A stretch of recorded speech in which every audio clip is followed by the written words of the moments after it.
Վերադարձան գովազդից հետո Google-եցիր Գեորգ Նալբանդյանում։ Այո, բավականին շատ հայալեզու նյութեր կան, այնպես որ դուք էլ կարող եք փնտրել, այո, շատ հետաքրքիր նյութեր կային։ Այս պահին մենք արդեն հասցրել ենք հյուրընկալել մեր հյուրին, մեր տաղավարում է հոգեբան Լուսնե Գրիգորյանը։ Երեկվանից սոցցանցերն ու առհասարակ, հասարակությունը ալեկոծված է 3-ամյա երեխային, ում որոնում էին մի քանի օր, գտան սպանված, ամենասարսափելին սպանության մեջ կասկածվում է հայրը։ Այսօր խոսելու ենք առհասարակ ընտանիքներում երեխաների անվտանգության մասին, երբ ու ինչի վրա պիտի հասարակությունն ու պետությունը սևեռի ուշադրությունը այսպիսի ողբերգությունների կրկնությունը թույլ չտալու համար։ Բարի լույս։ Բարի առավոտ։ Ցավոք սրտի ոչ այդքան լավ թեմայով ենք իրար հանդիպում, բայց կարևոր է, որ դրա մասին բարձրաձայնենք, միջև անցնենք բույն այս դրամային։ Ուզում հասկանամ, եթե հայրին կասկածում են, կարելի է դրա մասին բարձրաձայն արդեն խոսել, թե առհասարակ հասարակությունում ինչպես պետք է դրան եւ պետական վերջեվերջով մեր օրգանները։ Քանի որ գոյություն ունի անմեղության կանխավարկածը եւ նախաքննության ընթացք է, հետեւաբար պետք է ունենանք փաստ, որպեսզի արդեն խոսենք փաստերի մասին։ Այս դեպքում բնականաբար յուրաքանչյուրն իր պարտքն է համարում գնահատական տալ, քննադատել, բայց եղելությունը, քանի դեռ հստակ սահմանված չէ, կարծում եմ, որ ավելի իրավիճակը կարող ենք սրել ամենատարբեր մեկնաբանություններով։ Ուստի ցանկացած մեղադրանք պետք է լինի առաջադրված հստակ, որպեսզի կարողանանք դա արդեն մեկնաբանել։ Ընտանիքում այլ երեխաներ էլ կան, այսինքն ըստ էության վտանգված է նաև մյուս երեխաների անվտանգությունը, ոչ միայն ընտանիքի սահմաններից ներս, այլև բավականին երկար ժամանակ կարելի է ենթադրել, եղել է անտարբերություն, որովհետև դժվար չէր կռահել, որ ընտանիքում ինչ-որ խնդիր կա։ Ինչ դիրքորոշում պետք է ընդունեն լրատվամիջոցները, ինչպես պետք է լուսաբանեն, որ չվտանգվեն մյուս երեխաների լավագույն շահը։ Մի վնասիրը, որ աշխատի, այո։ Արդեն քանի որ մի քանի օր այդ իրավիճակում եմ, կարծում եմ առաջնային սուր արձագանքները արդեն հնչել են, եղել են եւ գոնե թե հիմա եթե փորձենք ավելի նրբանկատ լինել, բնականաբար ոչ թե պետք է լինի առաջինը լուրը տեղ հասցնելը եւ այն գեղեցիկ վերնագրերը, որով կանչում ենք բոլոր մարդկանց կանչող վերնագրերը, այլև պետք է ունենանք անհատական մոտեցում, ցավոք ոչ միշտ է, որ փորձում ենք հաշվի առնել հենց այդ հանգամանքը, որ այո, այդ ընտանիքում մեծանում են երեխաներ եւ անկախ նրանից, թե ինչը կհաստատվի եւ ինչը կբացառվի, այնուամենայնիվ այս ամբողջ ընթացքը երեխաների միջով անցնում է եւ տեսնում են եւ մեծահասակների արձագանքները այդ ամենին եւ տեսնում են հասակակիցների արձագանքներ, իսկ շատ հաճախ երեխաները կարող են շատ դաժան լինել իրենց մեկնաբանություններում եւ մենք ուզենք թե չուզենք այս բաց լրատվության դաշտում երեխաներին այդ ամենից հեռու պահել չենք կարող։ Եվ եթե կան երեխաների կողքին գոնե մեծահասակներ, ովքեր կարող են դա կարգավորել, իրավիճակը հնարավորինս ավելի ճիշտ երեխաներին բացատրելով, այս էտապում զերծ պահելով ամենատարբեր լրահոսից, որովհետև մենք չենք կարող այս պահին հույս ունենալ, որ բոլորը այդքան նրբանկատ կլինեն եւ տեղեկատվությունը ճիշտ կներկայացնեն։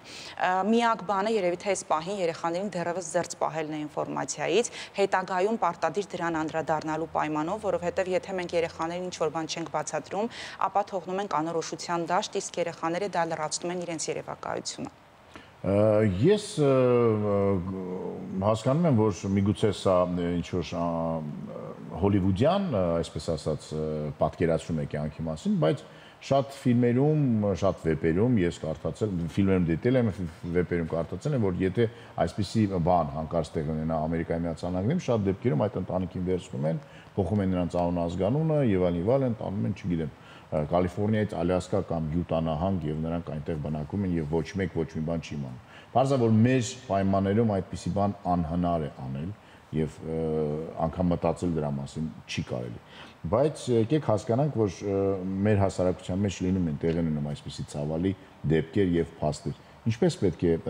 հասարակությունը դրան վերաբերվի, մարդիկ երեխաներին դնենք մի կողմ, մեծահասակները, համագյուղացիները, չգիտեմ, Facebook-ում գրող մարդիկ, մենք բոլորս։ Ցավոք մենք շատ հաճախ բախվելով արդեն հետևանքին փորձում ենք մտածել, թե ինչը հանգեցրեց դրան, բայց արդյոք մենք մշտադիտարկում ենք իրականացնում ամենատարբեր իրավիճակներում, որովհետև որևէ բան հենց այնպես տեղի չի ունենում եւ միանգամից տեղի չի ունենում։ Շատ հաճախ մեզանից քանիսն է հարևանի տանը բռնության ձայներ լսելու դեպքում գնում եւ դուռը թակում, ասում օրինակ ինչ է կատարվում, ասում ենք դե կին եւ տղամարդ են վիճում են, քանի անգամ ենք փողոցում ծնողով երեխային այսպես թևքից կարող է քաշել, մեզանից, չգիտեմ, 10-ից մեկը կմոտենա եւ կասի ծնող ջան, որովհետեւ նաեւ գիտենք, թե ինչ արձագանք է լինելու, բայց մեզ այդ արձագանքը չպետք է վախեցնի։ Մենք ինքներս շատ հաճախ մեզ խլեցնում ենք, այն արձագանքը, որ իմ երեխան ինչ ուզում եմ անում եմ, դա սխալ արձագանք է։ Որովհետեւ մենք եթե ունենք երեխաների իրավունքների պաշտպանությունը, ապա նույն ծնողին շատ հաճախ նույն օրենքը կարող է սթափեցնի, որ համապատասխան օղակը դրանով կզբաղվի եւ սա շատ հաճախ դամոկլյան սրի նման ծնողը պետք է զգա այդ վախը, որպեսզի կարողանա ինքնակառավարվել, որովհետեւ ամենաթողության զգացողությունը, որտեղ ծնողը չի մտածում, որ ինքը սխալ է դաստիարակում, չունի այդ իրավագիտակցությունը եւ ավելին շատ հաճախ ունի արդարացումներ, մեզ որ ծեծել են, մենք սխալ ենք մեծացել, այսինքն շատ հաճախ ծեծը որպես օրինակ դաստիարակության մեթոդ արդարացվում է, բայց երբ արդեն նույն բռնությունը տալիս է շատ ցավալի հետևանքներ, նոր սկսում ենք մտածել, թե ինչ է դրան հանգեցրեց, բայց շատ պարզ իրավիճակներ մեր կյանքում եւ ամենատարբեր իրավիճակներում մենք ինքներս տեսնում ենք եւ յուրաքանչյուրս պատասխանատու ենք հենց այսպիսի դեպքերի եւ այսպիսի ավարտների համար։ Հիմնվելով ձեր փորձի վրա, հա, աշխատանքային, ինչ լուծման ճանապարհ եք դուք տեսնում, որովհետև իսկապես կա հոգատար քաղաքացի լինելու եւ ուրիշի ընտանիք չմտնելու սահմանը, որովհետև իսկապես երբ որ լավը ցանկանալով երեխայի ինչ որ մի բան գրում ես, միանգամից պատտվում, ասում են դե իմ երեխային դու ինձանից շատ չես սիրում, հարգելես, քո երեխան քո սեփականությունը չէ։ Ներողություն եմ խնդրում, գրելով կամ դուրը ծեծելով հարցը լուծում է, թե օրինակ պետք է միանգամից զանգել ոստիկանություն, գրել ոստիկանություն, ոչ թե Facebook-ում գրես դու ինչ-որ բան, այո։ Չէ, անձնապես այդ մարդուն երբ որ գրում ես կամ փորձում ես ինչ-որ կերպ կապի դուրս գալ։ Իրեն պետք է ասես, թե նախ պետք է տեղեկացնել տվյալ մարդուն եւ բնականաբար հետագայում համապատասխան օղակի, բայց ցավոք շատ հաճախ ունենում ենք հետեւյալ արձագանքը, համապատասխան օղակի արձագանքը օղակի որևէ արձանագրությամբ եւ վերջ։ Այսինքն ծնողը չի զգում դրա հետևանքները իր մաշկի վրա, որպեսզի կարողանա հաջորդ անգամ դա չանել։ Եթե գանք անձնական փորձից, ապա նույն թերապևտիկ աշխատանքում մենք կարող ենք ամիսներով աշխատել երեխայի հետ, բայց եթե ծնողի հետ աշխատանքը չի իրականացվում, երեխայի հետ աշխատանքը որևէ արդյունք չի տալիս, այսինքն ամեն ինչ հենց ծնողին դաստիարակելով է գալիս, ինչ ենք ասում, երեխայիդ մեջ դաստիարակիր սեփական անձին, չէ՞, եւ դրա համար մենք ստեղծել ենք ծնողական ակադեմիա, որտեղ շեշտը դրել ենք հենց ծնողներին կրթելու եւ ծնողներին սովորեցնելու վրա, բայց այդ առումով, եթե մասնավոր օղակներ, օրինակ նույն հոգեբանական կենտրոններ են աշխատում, շատ ավելի համընդհանուր պետք է խնդրին լուծում տալ, որպեսզի ունենանք համենայն դեպս կրթված ծնողներ, ովքեր կունենան ծնողավարման ճիշտ հմտություններ, որովհետև այն, որ ծնողը կենսաբանորեն դառնում է ծնող, դեռևս չի նշանակում, որ ունի ծնողավարման բոլոր հմտությունները։ Եվ այս դեպքում մենք առաջին հերթին պետք է կարողանանք նույն ծնողին կրթել, ծնողին սովորեցնել, եւ եթե բոլոր մեթոդները չեն ազդում, այս դեպքում արդեն ուժային եւ օրենքի բոլոր տարրերը պետք է աշխատեն։ Երեխաների իրավունքներից երբ որ խոսում ենք, նաև հանրային դաշտում է շատ հաճախ լինում այդ խնդիրը, այսինքն նախորդ տարի մոտ սարսափելի դեպքեր եղել, որ ես զարմացա, ինչպես ոստիկանությունը այդ դեպքի մասին իմացավ բլոգերներից։ Երբ որ YouTube-ում տղա երեխան հայհոյանք էր գրել X բլոգերին, այդ X բլոգերը, չգիտեմ, կապվել էր ծնողի հետ, ակնհայտ երեխային բռնության էին ենթարկել եւ երեխայի արժանապատվությունը ոտնահարող տեսանյութ էին հրապարակել YouTube-յան հարթակում, որտեղ երեխան ներողություն էր խնդրում, պատկերացրեք այդ տեսանյութը ինչքան է տարածվել։ Երեխայի դպրոցական ընկերներն են այդ ամեն ինչը տեսել, բայց այսինքն եթե X կամ Y մարդը դա չի տեսնում, X կամ Y կառույցը դա չի տեսնում, ոչ մեկ չի տեսնելու։ Եղավ երեխայի արժանապատվությունը վիրավորված տեսանյութ, եղավ սարսափելի դեպք, այդ մարդն էլ այդ բլոգերը կոնկրետով դա արել էր, չպատժվեց, ոչ էլ այդ երեխայի ծնողը պատժվեց։ Այսինքն արդյոք պետք չի լինի ինչ որ կառույց, որ անմիջապես Ինչ կառույց, ոստիկանություն գոյություն, ինչ հատուկ կառույցը ո՞րն է դրա։ Բայց մենք ոչ մի պատիժ չտեսանք, ոչ այդ բլոգերը պատժվեց, ոչ երեխաները։ Խնդիրը, որ երբ խոսքը արդեն երեխաներին է վերաբերում, բոլորս դառնում ենք խոցելի եւ նմանատիպ շատ ու շատ իրավիճակներ ուղղակի մնում են ստվերում, քանի դեռ որևէ արձագանք չկա։ Երևի թե կփաստենք, որ քանի պոտենցիալ հանցագործ ծնողներ կարող են լինել ընտանիքում, որտեղ պարզապես դեպքը տեղի չի ունեցել, մենք իր մասին չգիտենք եւ այստեղ ոչ ոստիկանությունը արձագանք ունի, ոչ բնականաբար երեխան կարող է արձագանքել եւ ամենաթողությունը շարունակվում է այնքան ժամանակ, քանի դեռ որպես արդյունք հետևանքներին չենք բախվում։ Սա մշտական process պետք է լինի եւ լուսաբանող, եւ համապատասխան օղակների, ծնողների հետ աշխատանքի եւ սոցաշխատողների եւ համայնքի ղեկավարների, որովհետեւ կային համայնքներ, որտեղ համայնքի ղեկավարները հստակ գիտեն բնակիչների քանակը, սոցիալական վիճակը, ընտանեկան վիճակները, բայց ունենք նաև համայնքներ, որտեղ օրինակ քաղաքացուց տեղյակ չեն, այսինքն երբ քաղաքացին գիտի, որ ինքը խոշորացույցի տակ է, այս դեպքում շատ ավելի իր վարքին եւ իր գործողություններին ուշադիր է լինում։ Երբ դա չկա, բնականաբար կարող ենք բախվել արդյունքներին։ Տիկին Գրիգորյան, ցավոք սրտի այսպիսի օրինաչափություն գոյություն ունի բազմազավակ, անապահով, գյուղական ընտանիքներ։ Եվ փաստորեն ստացվում է, որ բազմազավակ, անապահով գյուղական ընտանիքները ռիսկի գոտիներում են գտնվում, երեխաները այդ ընտանիքներում։ Միգուցե այն մարդիկ, որոնք որ սոցծառայողները, այդ համայնքի ղեկավարները էլ ավելի ուշադիր պետք է պարզապես լինեն եւ միգուցե, չգիտեմ, այդ երեխաներին պետք է ծնողներից վերցնել, տանել ուրիշ տեղ, հսկել, դրա մասին մտածում ենք, թե էլի սպանություններ պետք է տեղի ունենան, որ նոր սկսենք։ Հոգաբարձությունների խորհուրդ կա, չէ՞, համայնքներին։ Հոգաբարձությունների խորհուրդ կան, մարզային խորհուրդներ կան, բայց Եվ սա օրինաչափություն է իսկապես, թե տեսեք, միանշանակ ոչ թե միգուցե կարելի, այլ պարտադիր է, որովհետև հատկապես մարզերը զարգացնելու եւ բոլոր առումներով ցենզը բարձրացնելու կարիք ունենք եւ այս դեպքում նույն բազմազավակ ընտանիքները, երբ մի դեպքում ռոպագանդում ենք, որ այո, շատ լավ է, պետք է նպաստել դրան, բայց երբ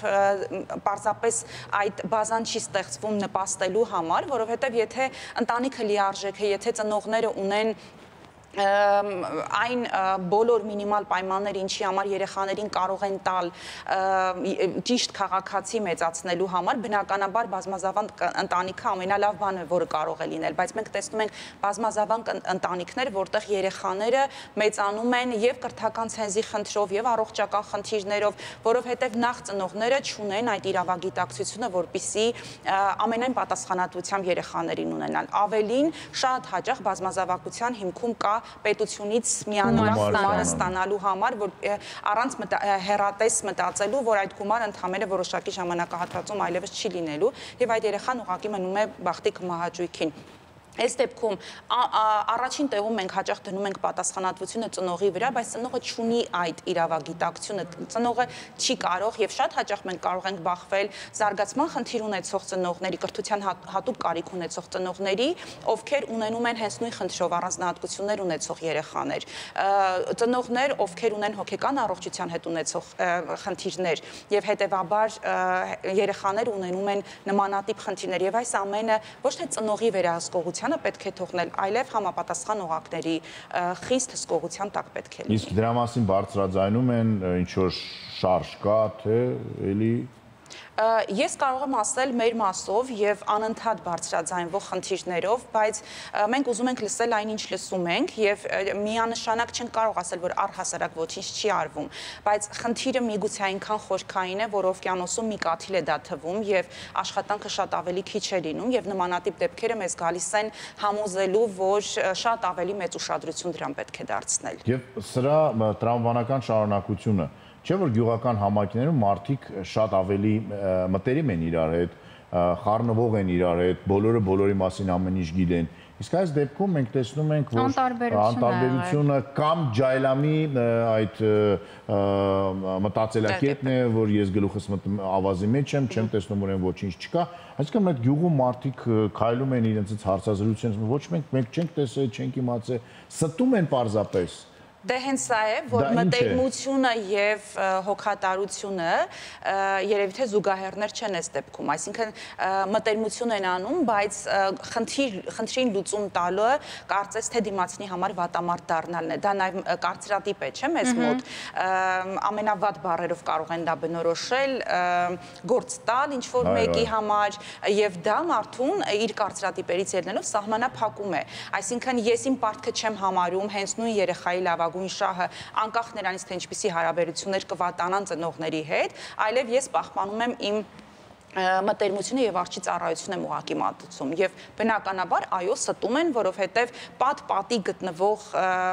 հատկապես այդ մտերմության մեջ գտնվող մարդիկ չեն կարող չտեսնել ակնհայտը։ Բայց շատ հաճախ նաև այդպիսի ընտանիքները ցավալիորեն շատ մարգինալ վիճակում են գտնվում, կամ որևէ մեկը չի ուզում իրենց հետ գործ ունենալ, կամ շփում ունենալ, բայց գոնե հանուն երեխաների մենք միշտ ասում ենք, չէ՞, թե մենք ինչքան երեխայասեր ազգ ենք, բայց ամեն անգամ սուտ Սա հենց խնդիր է, երբ մենք նաև չենք սահմանում մեր պարտականությունները, հենց ինչպես դուք ասացիք, որպես քաղաքացի։ Հենց նույն հարևանը կարող է երեխային տանել, կերակրել, խղճալ, ապահով տեղ տալ, բայց գործին լուծում չտալ։ Այսինքն այս դեպքում մենք մեր պատասխանատվությունը պետք է գիտակցենք, որ եթե մենք այդ օր այդ երեխային կերակրեցինք կամ ծնողից պաշտպանեցինք, մենք դրանով հարցը չլուծեցինք, բայց շատ հաճախ մարդու գիտակցության մեջ մտած է, որ այդ պահին լավություն անելը կամ բարի լինելը ինչ որտեղ լուծում է եւ ինքն իր խղճի համար հանգիստ է գիշերը հանգիստ կքնի, այո, բայց գործին լուծում տալու համար մենք որպես պատասխանատու քաղաքացի պետք է մեզ հարց տանք, ինչ ունեմ հիմա անելու, որը չեմ անում։ Շնորհակալություն զրույցի համար, իհարկե հարցերը շատ են, պատասխանները ոչ հստակ կամ պատասխանները բազմազան են, բայց խնդիրը առկա է, ցավոք սրտի եւ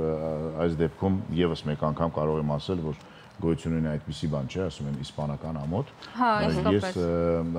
Եվ կա այդպիսի բան, որ դու ոչ մի բան չես կարող անել եւ կապ չունես դրա հետ, բայց դու ամաչում ես եւ սա ցավոք սրտի հենց այդ դեպքերից էր։ Շնորհակալություն։